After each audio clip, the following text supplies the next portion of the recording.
ប្រពន្ធបងអើយបើមិនស្រឡាញ់ចាំបាច់អើយរៀបការនឹងបងធ្វើអីអាណិតកូនផងណា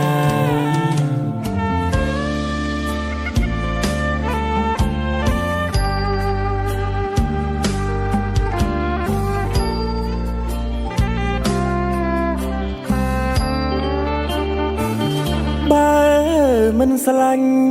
ចាំបាច់អីរៀបការនឹងបងបើមិនស្រឡាញ់ចាំបាច់អីរៀបការនឹងបងមុនយើងរៀបការយើងតស៊ូខ្លាំងណាស់នួនល្អមិនគួរក្បត់បងទៅមានអ្នកថ្មីបើមិនស្នេហ៍បងមិនដេចនួនល្អអូនព្រមរៀបការបើមិនស្នេហ៍បងមិនដេចនួនល្អអូនព្រមរៀបការអូនដឹងហើយដែរគ្រួសារអូនស្អប់បងប៉ុណ្ណានឹងក៏ជីវ៉ានៅតែរៀបការនឹងបង5ឆ្នាំ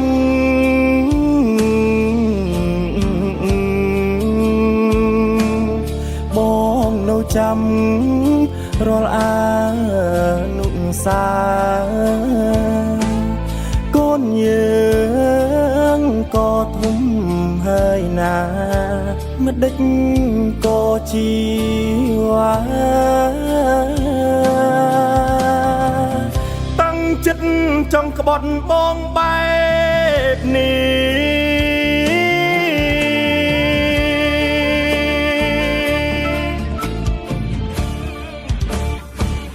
បើ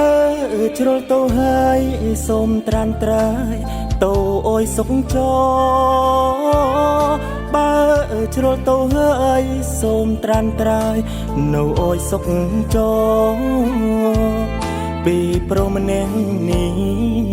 ជូនពររូបអូនដោយស្មងសំបានសុខចសុខចង់ជាមួយអ្នកថ្មី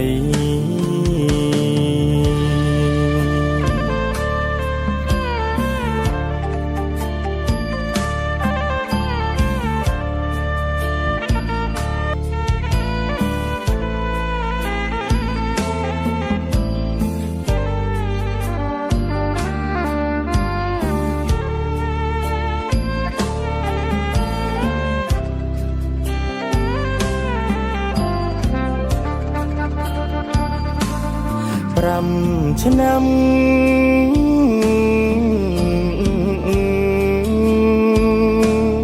បងនៅចាំរាល់អានុសាកូនយើងក៏ធំហើយណាមិនដេចក៏ជីវ៉ាចិត្តចង់ក្បត់បងបែបនេះ